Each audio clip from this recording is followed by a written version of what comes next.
The floodwater in the Maitland region isn't going anywhere fast, meaning 2,000 people in the area remain cut off, the majority at Gilliston Heights. If the weather stays relatively calm, that the floodwaters will recede, and we're expecting that those communities will remain isolated anywhere between 48 hours to 1 week in time. Food and medical supplies are being brought in by boat and helicopter, with the focus also now shifting to emotional support. Well, they're going to be getting outreach workers tomorrow so that they can go and talk to people, hopefully get social workers. I've had requests for that. The SES is working closely with the Bureau of Meteorology, monitoring river levels and updating the community. But the majority of its manpower remains out in the field. Of the 6,500 calls for help in the Hunter, 2,500 jobs are still outstanding. We will get to you, and we appreciate that everyone is frustrated, and we just ask for your patience during this time as we get through these volumes of jobs. In Newcastle, what seems to be a never-ending clean-up continues. Tons of green waste are being taken to the Summerhill waste facility, which was relying on generator power itself until a few hours ago. Ruined furniture and spoiled food also among the trailer loads. Over the next 3 weeks and 3 full weekends, you can drop off your bulk green waste or your bulk waste at Summerhill for free. Lake Macquarie and Cessnock councils are also offering free services. More than 1,000 vehicles visited the waste facility yesterday, with similar numbers expected today. Normally the site only gets 300 to 400 vehicles per day. Meanwhile, 25,000 homes in the Hunter remain without power, and adding to the headaches all round, last night's thunderstorm, which saw 300 calls for help across Newcastle and Lake Macquarie. Vivian von Drainen, NBN News.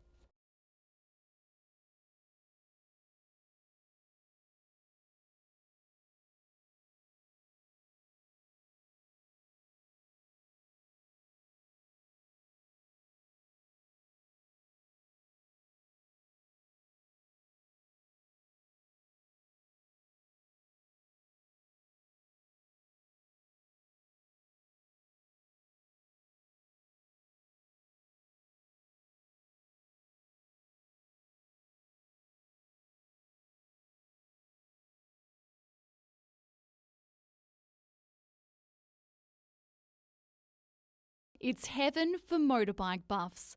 Close to 40 are on display, among them one more than 100 years old. And while most have been restored to their former glory, a few are looking a little worse for wear. Some of the bikes are as found. We have a term as a bike called a barn find, where it's been found in someone's shed or someone's barn and hasn't been ridden or used for many years and is pretty rough.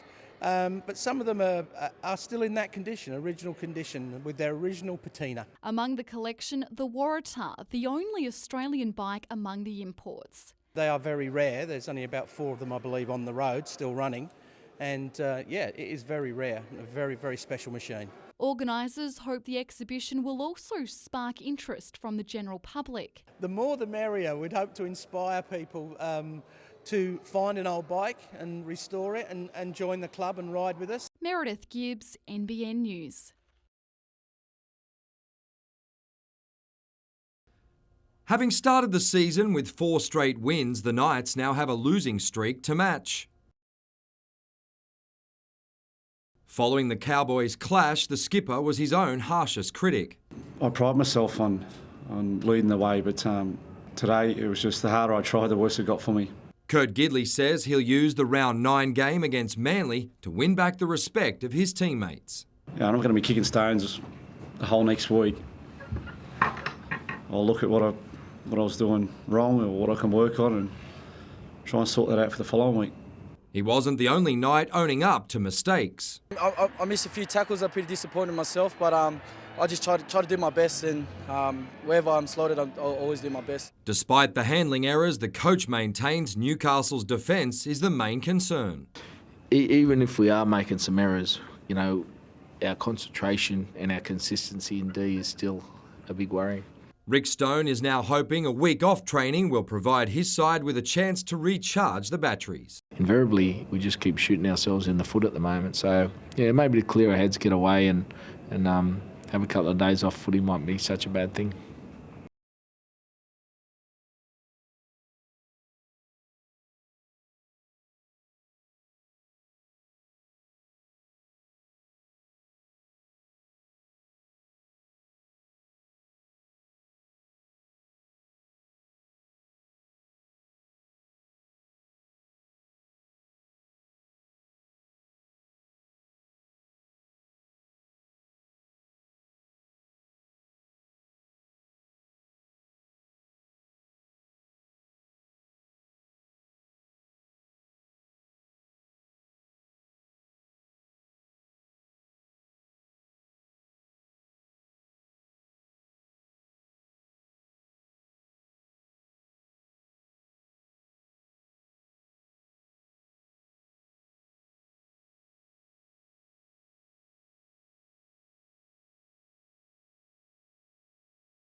The floodwater has disappeared in Dungog, but the devastating impact it had will be evident for a long time to come. One home was washed away here, another 2 across the road. We've got lots of people that are homeless. We don't want to lose them from the community because they're all part of a family up here. So they're the things that we've got to sort of concentrate on. And the community is wrapping its arms around one another.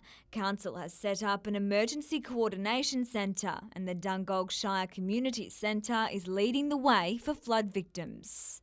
I don't think I've been prouder than the last couple of days watching our community reach out to each other and care for each other. 2 buildings at the town's showground are full of clothes and household items for victims like Sharon Brewer. Well, the water went bare to metre through my unit.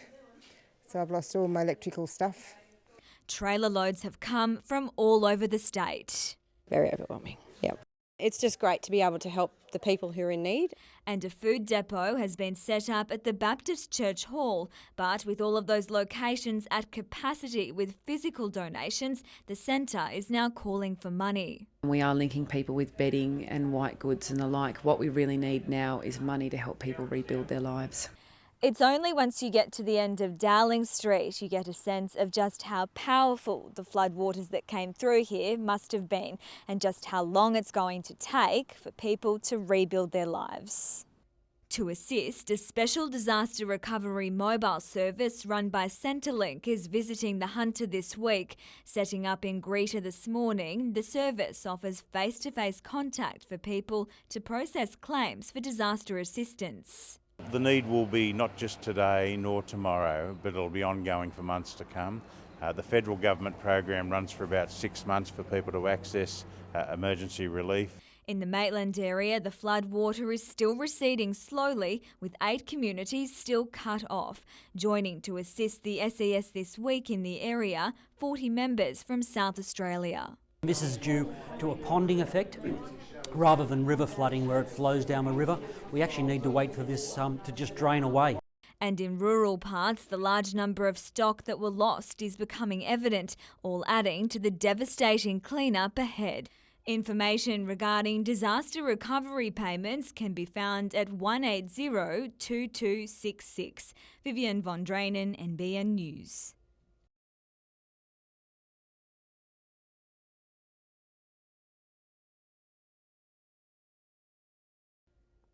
The sound of chainsaws echoes through suburbs and towns as the big clean-up continues. And it's a united effort, the SES and a range of emergency crews, including fire and rescue, working through 7,000 requests for assistance. Unfortunately for Brett and Maxine Walker, in contrast, there's silence in their Rankin Park street. Their newly renovated home hardly recognisable, still buried under an enormous eucalypt. We were in bed asleep and we just heard this massive noise the only way I can describe it's like a goods train derailing, I suppose. They're very lucky to be alive. Their home was practically cut in half by the tree at 3 a.m. on Tuesday. Thankfully, their bedroom was at the far end. We're in emergency accommodation down at Jesmond, which is clean and tidy and a roof over our head and there's no trees close by.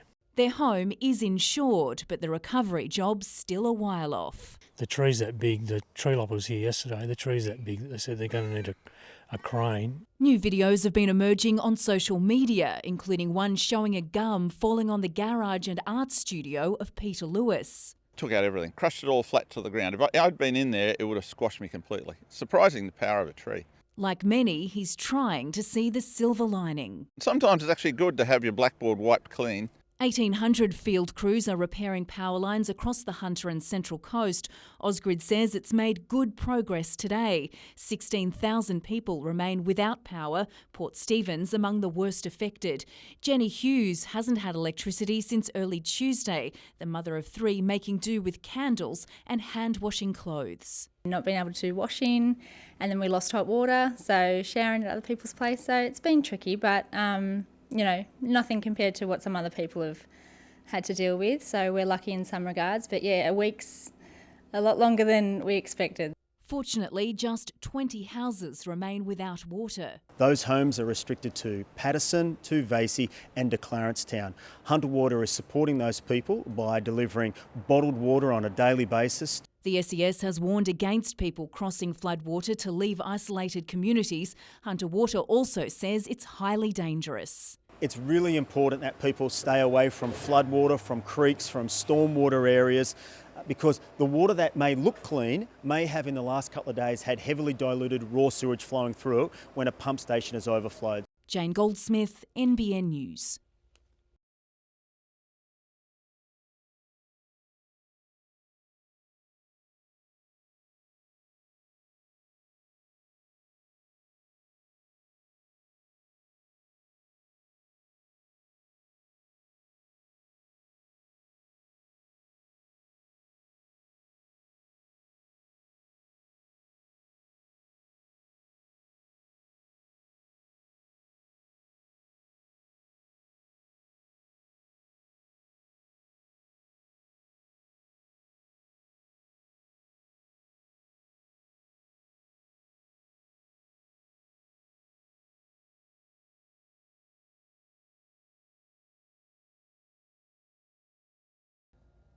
The 2012 Olympic gold medalists were looking good in southern France as the combination of Nathan Outteridge and Ian Jensen hit the lead after day one. But the New Zealand pairing of Peter Burling and Blair Tuke showed why they're now rated the best in the world. By the end of the regatta, the Kiwis had claimed their 18th consecutive victory in the skiff class. Having won gold in a 20-boat fleet in London, the Aussies admit the bigger field caused some problems. With the 40-boat fleet and this lighter stuff and choppy water, it's always going to be a bit tricky. And I think anyone who has a consistent day inside the top 10 will make places no matter where they are in the fleet. The New Zealand pair finished an impressive 49 points ahead, leaving Outteridge and Jensen with plenty of work to do. Now we're looking towards Weymouth as the next big regatta with 40 boats again, so we're really going to have a look at how we're going to race in the big fleets as opposed to the smaller Olympic-sized fleets of 20 boats.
It was a welcome sight for many. This road finally reopened. Since last Wednesday, residents of Gillieston Heights were left high, but in many cases dry, as floodwater cut off their only thoroughfare to surrounding suburbs.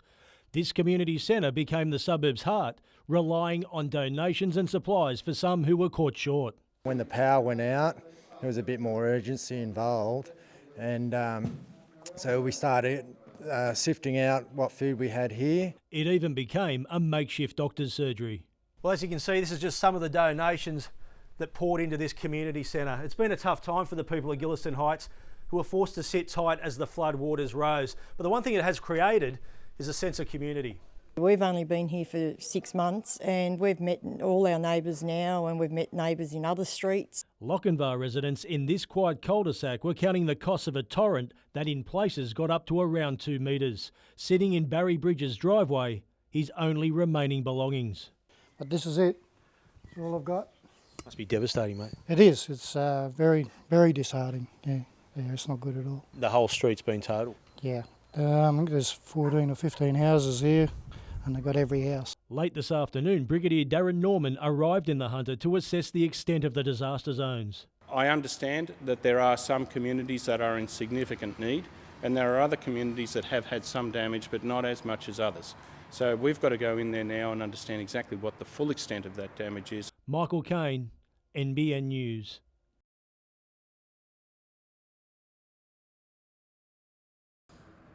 During the election, the Premier promised to visit the Hunter Valley, where the fight over resource-rich land is escalating. And today, Mike Baird honoured that pledge, meeting with workers at the proposed Drayton South mine site west of Singleton, alongside Planning Minister Rob Stokes. The Premier hopes trips like this one will better shape government policy. Not just look at maps, but actually stand there and see what it looks like and understand the impacts beyond that. Ultimately, what we're trying to achieve is that triple bottom line balance to make sure that all the issues that people are concerned about can be properly addressed. Mining giant Anglo American is in the midst of resubmitting a scaled-down version of its original proposal after twice being knocked back by the Planning Commission. Mike Baird taking the time to visit nearby Horsestud Woodlands, one of several the thoroughbred industry claims will be negatively impacted if the mine is approved. We can coexist in the region, but we cannot coexist side by side. Also on the Premier's itinerary, a trip to the village of Bulga, where the community is facing its own battle. We've been trying now for nearly 5 years to have a meeting with the Premier about this expansion of Warkworth and its devastation it will cause. Residents frustrated Rio Tinto's Mount Thorley Warkworth open cut expansion is back on the table despite winning a lengthy court battle last year. Would you like your children drinking this water? Because we sure don't like it. Amanda Douglas, NBN News. It's one of the largest justice projects ever carried out in New South Wales, and these are the latest pictures revealing how Newcastle's courthouse complex has been taking shape. Today, new Attorney General Gabrielle Upton toured the site for the first time. It's been 6 months since NBN News was last given a look inside the building, and despite some challenges, things have progressed. This space is being transformed into one of the complex's 10 state-of-the-art courtrooms, with the facility to be the most technologically advanced of its kind outside of Sydney. There's going to be the electronic technology like iPads, display boards about what proceedings are before the court. So all of that will create an environment where people know where they need to go and to get there safely. However, parking remains an issue, with less than 30 spaces to be made available. I know this is a busy part of Newcastle, but there are parking facilities around the area here at the courthouse, and if you plan that into your time with your travel, that will be something that won't be a problem. Since building began 2 years ago, the project has employed more than 1,200 people, with the majority from the local area. Just over 200 remain on site. First sittings are expected to start in October. Emma Murphy, NBN News.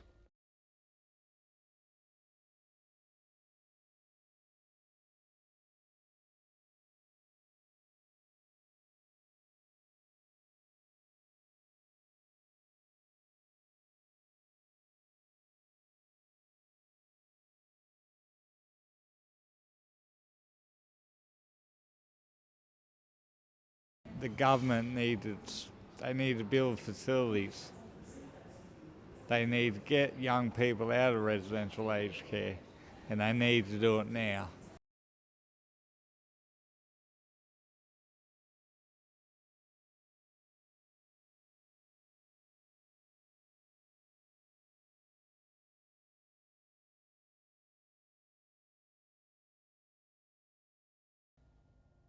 When Nathan Tinkler and Phil Stubbins sacked 5 players and 3 members of the coaching staff in January, local junior Taylor Regan was seen as a key figure in maintaining team harmony. NBN News has been told that since then, Regan has been promised a new contract by at least 3 different sources within the club, including the owner, following the clash with Sydney FC. This morning, the 26-year-old was informed he's being let go, a move that even surprised assistant coach James Pascoe. Having been assured he'd be retained by the Jets, Regan's management hasn't entertained serious offers from rival clubs. Fellow Hunter product James Virgili is also a victim of the clean-out. He suffered an ankle injury in January and hasn't played again this campaign. Virgili has told NBN he's been trying to meet with Stubbins for more than 3 months to find out whether he was part of the coach's plans for next season, but was only told late this afternoon he won't be retained. And it doesn't end there. Youth keeper John Solari is gone. Sam Gallagher has been shown the door after featuring in 19 games. 2 more players brought to Newcastle by Stubbins are in limbo. Alan Welsh and Travis Cooper have been told they won't be re-signed, but Jets management has stated it may seek to re-engage with them depending on various factors. Toronto junior Nick Calburn was seeking an A-League contract after making 10 appearances, but has only been offered a youth deal.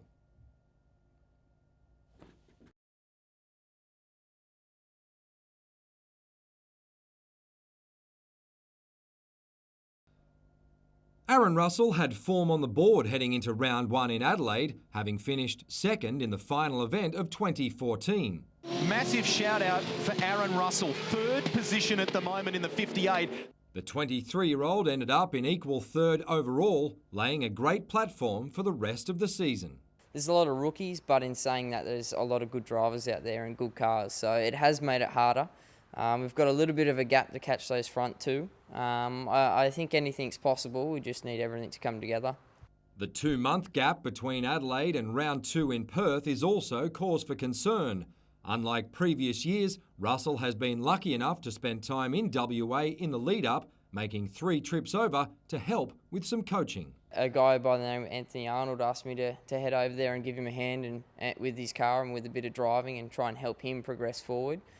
So yeah, I won't be going over there blind. The Novocastrian motorsport driver has 3 career podiums, but has never claimed the checkered flag. He's confident he'll be in contention this weekend, despite a poor run in Perth last year. After that round, we changed our processes, and from there you can see our results basically throughout the season got better and better and better. So I'm actually really looking forward to getting over there and just proving that we have what it takes.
It's been a long week for Irrawang Veterinary Hospital, but it's slowly getting back to normal. It only reopened yesterday after floodwater came through. We had about 100 millimetres of water right through the clinic, so anything that was on the floor has been damaged. Luckily, there was only one animal staying overnight at the time and it was rescued safely. But the hospital is now looking at a damage bill of about $40,000 and it's certainly not the only one. Most businesses in the area suffered flooding and thousands across the region lost power, including those in tourist hotspots. To help, the state government's small biz bus is visiting the Hunter this week. Today it was in Nelson Bay. Every trader in the Port Stephens area, one way or another, has been affected in the last 10 days. Elsewhere, the clean-up continues, with about 500 homes in Port Stephens affected by flooding. The water on this side of the levee and Raymond Terrace is all gone at this stage, but we've kept temporary pumps in place just in case the predicted rain for this weekend is heavier than what they're talking about. Already, there's an unprecedented amount of green waste piling up at the Salamander Waste Transfer Station and the council's other sites. Last Sunday we took about 1,300 loads to those 4 centres. That's all being processed and moved off site. But in some areas, it's simply a case of letting nature run its course. Stockton Beach and the Warramai conservation lands will remain closed for weeks due to flooding and erosion. With the strong winds, they accumulate sand into soft patches that you just cannot differentiate between hard-packed sand, and it's very easy to get caught. Vivian von Drainen, NBN News.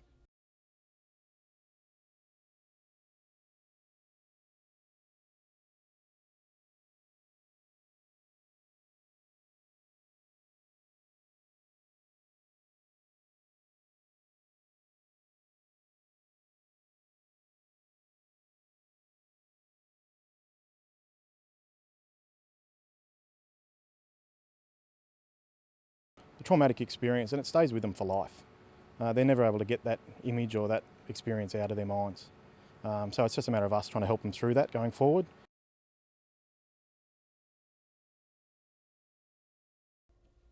This is 14-year-old Dulcia a fortnight ago. Her spine bent and twisted from severe scoliosis. She had just made the long trip from her home in East Timor to Newcastle for life-changing surgery. Surgery made possible by the hard work of Rotary volunteers and the generosity of local doctors. Today we caught up with Dulcia post-operation, the little girl not so little anymore. It's hard to believe that she's got so much more length in her spine and she's upright walking around and she looks so much older. It took surgeons at Newcastle Private Hospital 6 hours to correct Dulcia's spine by installing a rod attached to a series of medical-grade screws. It's a procedure doctors in East Timor simply aren't equipped to carry out. Our staff have done a fantastic job of providing great care and we're really happy to be able to help her out. Dulcia is one of several children Rotary plans to bring to Australia for surgery this year. It takes months of planning and each operation is done free of charge. And while this teenager still has a long recovery ahead, her smile says it all. She tells us all the time she's happy, and if you ask her how she is, she says, "Fine, I'm happy." Amanda Douglas, NBN News.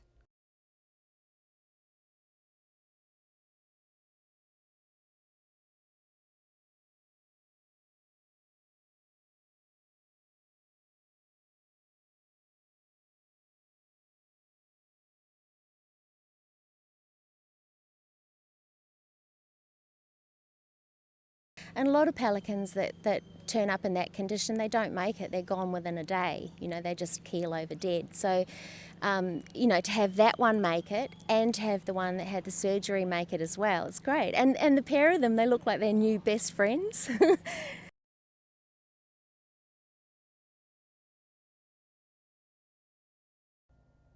His career at the Jets was full of highs and lows, but James Virgili doesn't regret a single moment. Playing alongside former EPL stars Emile Heskey and Michael Bridges was a personal highlight. Yesterday, the 22-year-old was told by coach Phil Stubbins he won't be re-signed. Virgili says he accepts the decision, but not the fact he's been left in limbo since suffering a season-ending ankle injury in January. It hasn't really been handled quite well the last few months. It's been handled pretty poorly, but it was always my dream to play for the club, and I got that opportunity, so I'm grateful for that, and just want to thank all the fans and everyone that's helped me at this club. I've had a great time. Having been offered a contract with Perth 2 years ago, Virgili now hopes interest from a rival club will give him a second chance. I can offer more. I think that I could have offered this club more, but unfortunately it wasn't to be. So hopefully I can go to a different club now and prove myself there.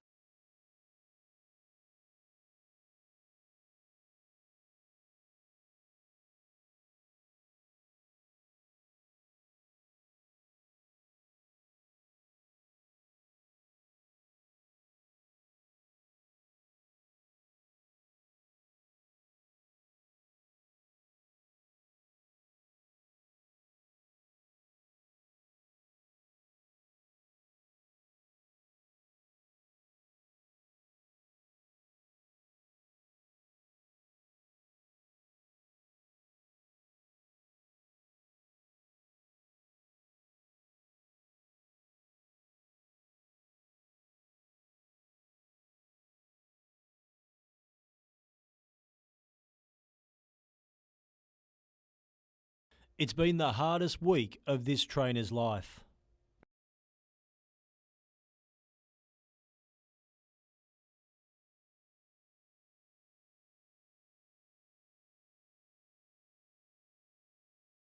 Last Wednesday, with the help of locals, Darren Elder got all 17 horses out of his stable the only way he could. It was a worry. It was a couple of hours of a worry. We had to wait for the river to come right up and swim across it, and yeah, I started swimming them across, and there was a lot of people on the other side of the bank that took the horses off us. His stables and other facilities went under, and nothing was spared by the torrent.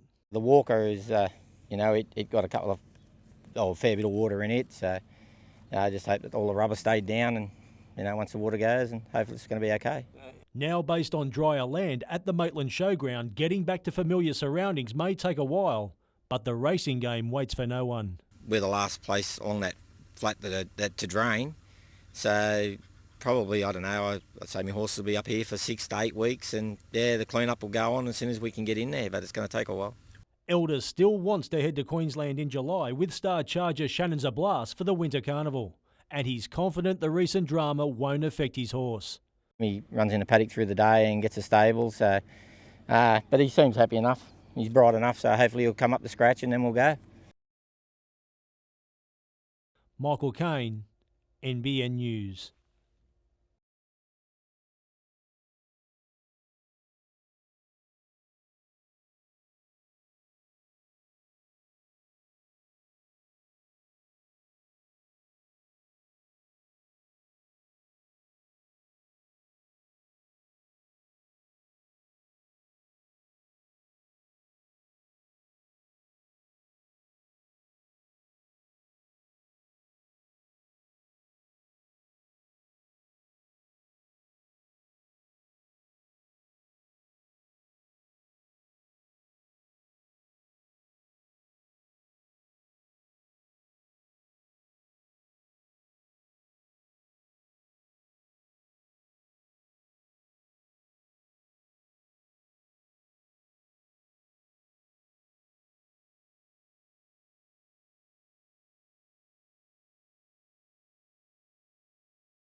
Very sad disease, 100% mortality, and affects 99% boys.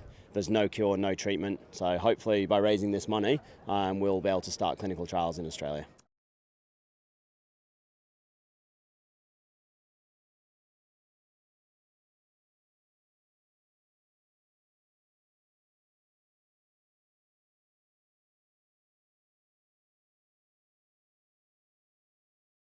10 days on, and some CM homes are still without tap water. Hunter Water says it's doing what it can to help customers, dropping off pallet loads of bottles where necessary.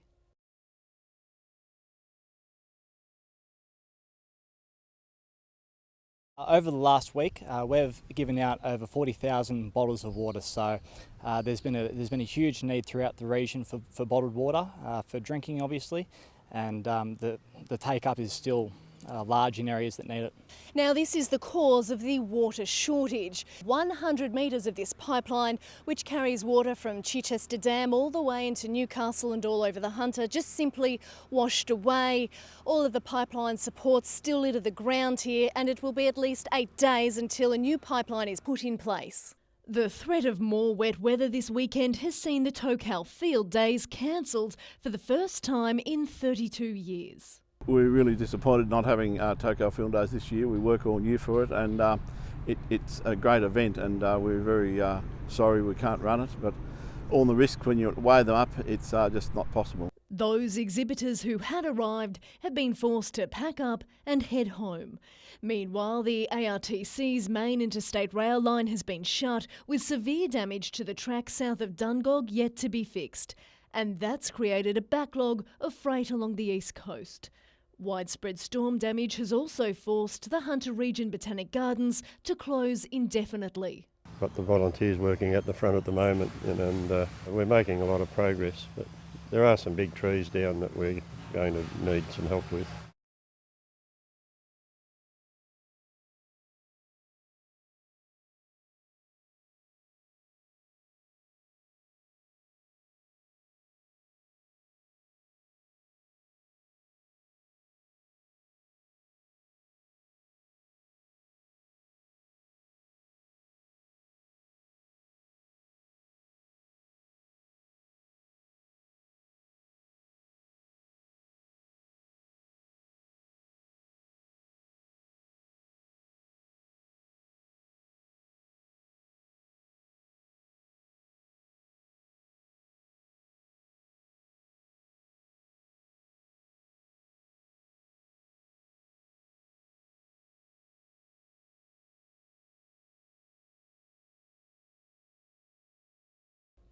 "16-year-old Heather is one of the lucky ones. She's got an apartment she can afford, but only because her rent has been subsidised. First, I went into a refuge and then transitional. I was looking for a place to go that was near transport, obviously, to get to school.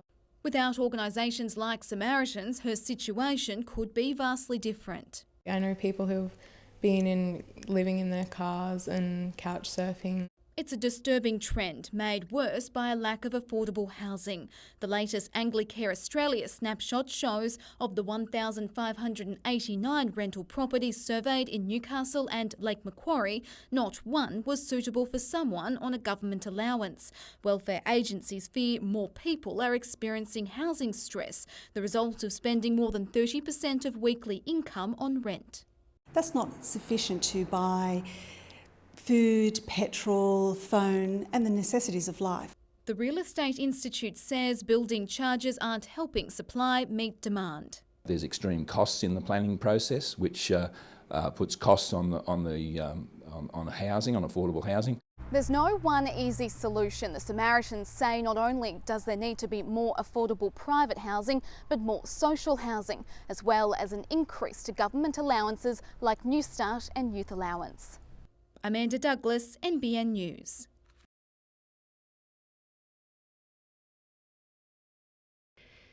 With a price tag of $200,000, this laser-equipped microscope is about to change the face of mental health research.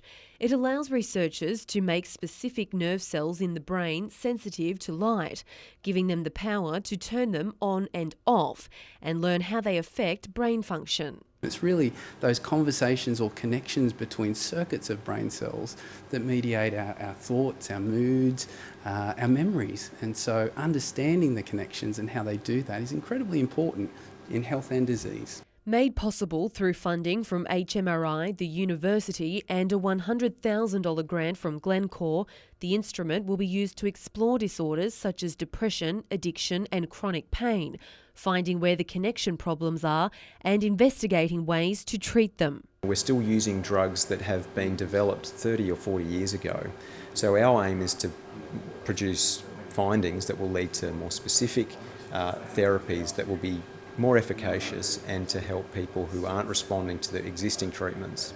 The microscope is a coup for the university, enabling it to apply for 4 federal project grants worth more than $2 million. It makes us very competitive for other grants and it really brings our research to the forefront. Emma Murphy, NBN News.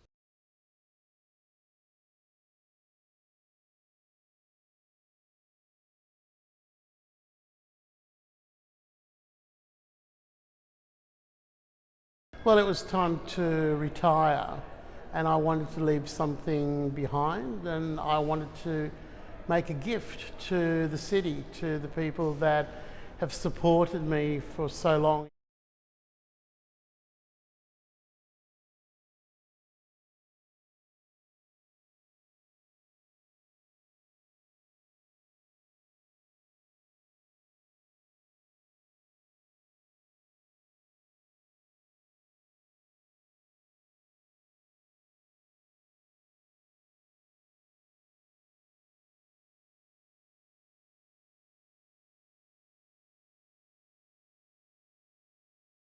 I want to get as many minutes out as I can, obviously coming off the bench, but you know, it's a bit of an impact spot, I suppose, the way you look at it, but yeah, really excited to get out there.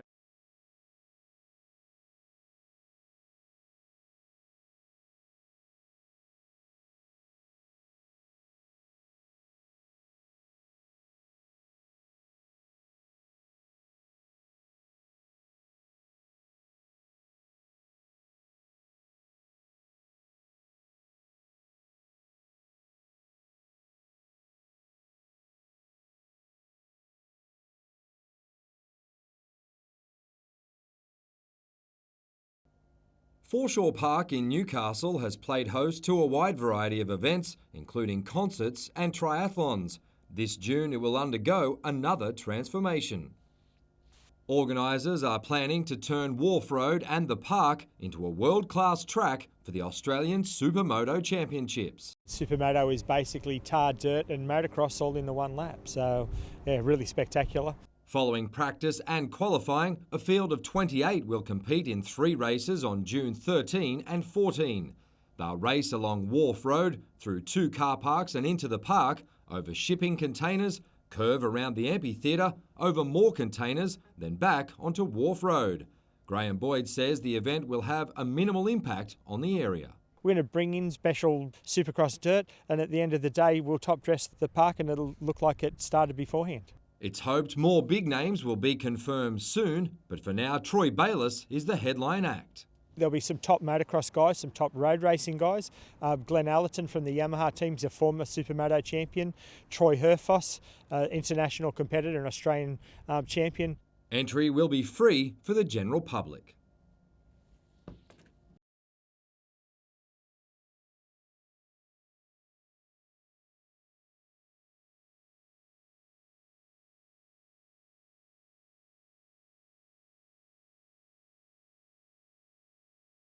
I'm finding it, really exciting. It's really different versing all the countries, but yeah, the weather's not helping, but it's fun. It's a good experience.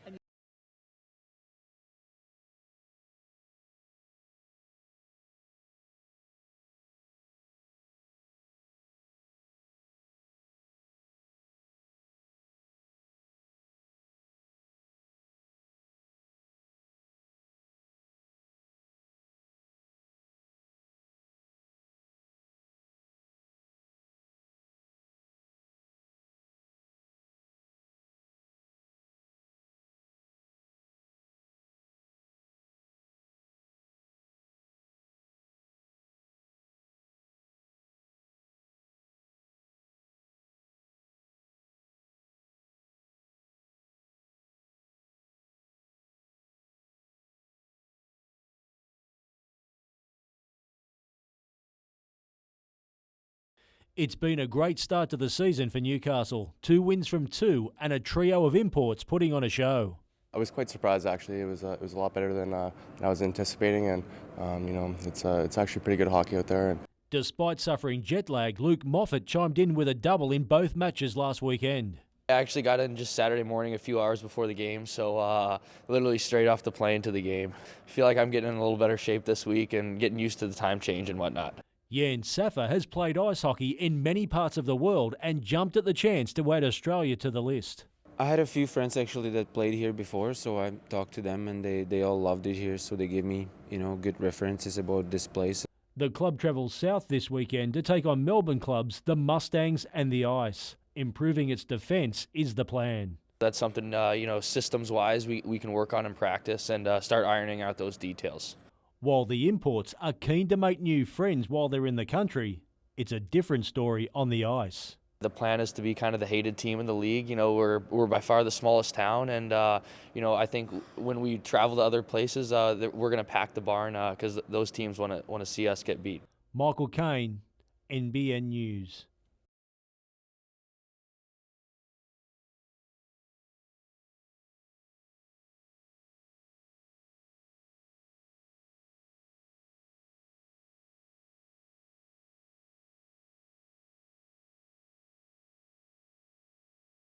We're not saying everyone should be Olympic gymnasts, but gymnastics is definitely the place to start and achieve whatever they want to do, whether it be inside or outside of gymnastics.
Not even heartless criminals can keep the SES down. Despite being the target of a senseless theft overnight, volunteers were back in Newcastle restocking for another busy day ahead. This crew from the ACT was one of 5 assisting with the storm aftermath that had their vehicles broken into while staying at the Crown Plaza near Cessnock. As the crews walked to their vehicle, they noticed that the side doors were open. It wasn't how they left it last night. And then as they got closer, they saw equipment on the ground and noticed a lot of their own equipment missing. Equipment estimated to be worth more than $3,000. We had chainsaws, what we call a sludge pump, which can move a large amount of water in a flooded area, hand tools. Thanks to their comrades, volunteers have been able to borrow enough equipment so they can get on with waterproofing homes like this one in Cooks Hill. In total, more than 700 jobs are still outstanding across the Hunter, and while the clean-up continues, the focus has shifted from emergency to recovery. There's some people have lost their house, and so this is all about, well, what do they do? How do they recover their lives now to go forward from here, having lost everything? A second disaster recovery centre has been set up at Raymond Terrace. Its aim to put flood victims in touch with government agencies, charities and other support services. We've got to come out of this better than what we were when we went in. Amanda Douglas, NBN News.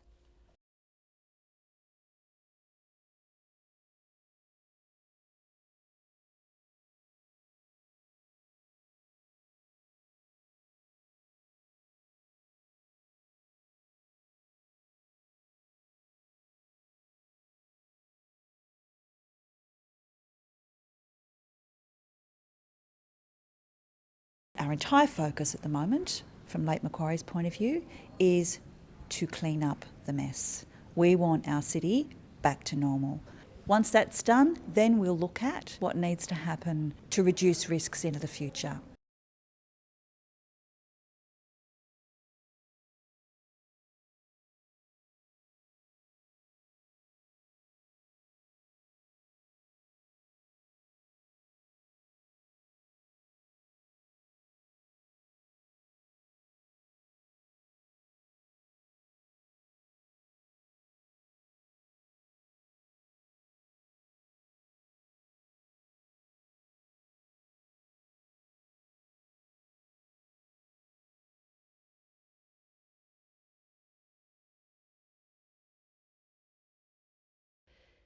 Hoons putting lives at risk, caught on police dash cam.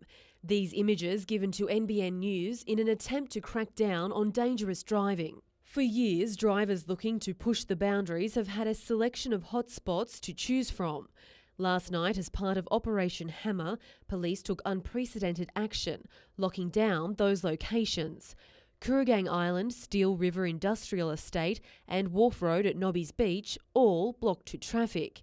It comes just a fortnight after police announced tough new penalties for those caught doing the wrong thing, and it seems the message might finally be getting through. Last night activity was down on what we've seen in the past, but that's a good thing. We're generally happy with what happened last night, and we've certainly been working hard and doing some lateral things to try and prevent these offences occurring. No charges were laid regarding street racing, while just one traffic offence was recorded. 5 vehicles were identified as being unregistered, while defect notices topped the list at 27. This has been a long-term problem and probably a bit of a cultural issue, so I think it's going to take some time to address. Police are also appealing to parents for help, with many of those committing offences young drivers using their parents' vehicles. We're taking action to make contact with those parents who are often surprised that their kids and their vehicles are involved, and that's certainly something we'll push up on in the future. Emma Murphy, NBN News.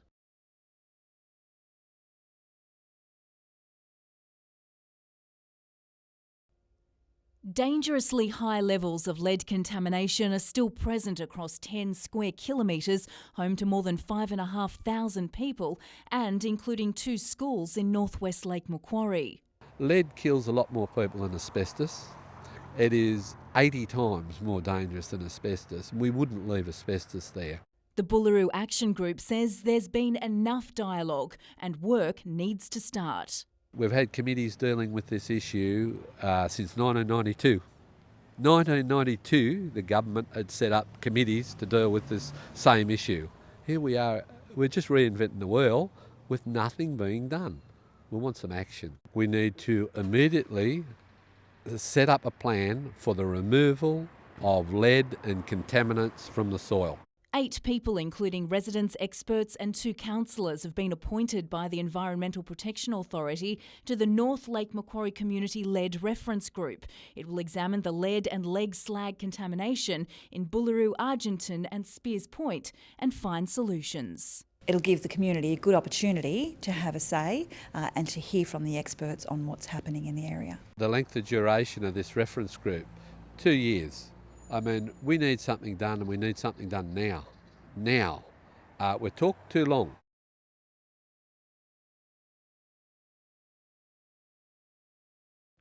After 6 championship wins, Newcastle's dominance of country rugby union ended last year. But this year, there's a different feel to the campaign. It's a different squad this year, different coaching staff, different squad. There's still 3 or 4 guys left from last year who really want to come back with the Coral Cup this year. Coach Tony Munro believes he's got a side geared towards playing running rugby at all costs.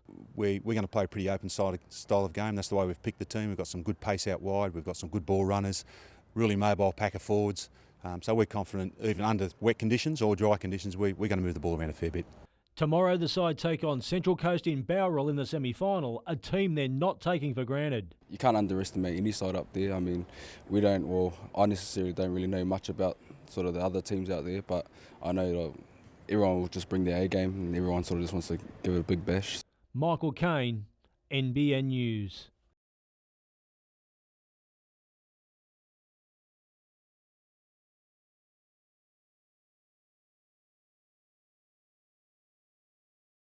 They're really good at their kick, kicking it down to the corners, putting the pressure on and just trying to basically strangle teams out of a game.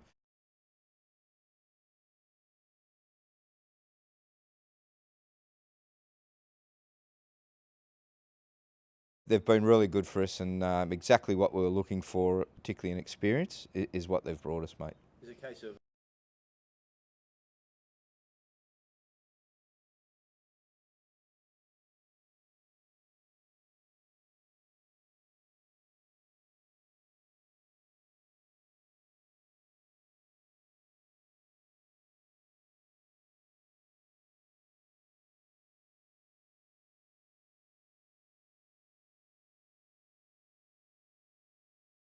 unfortunately dropped points when we probably shouldn't have against Western, so and then the game off of the weather. So limiting training and not playing is a bit frustrating start of the season for sure.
We won 11 games on the trot. I don't think we're going to change too many things.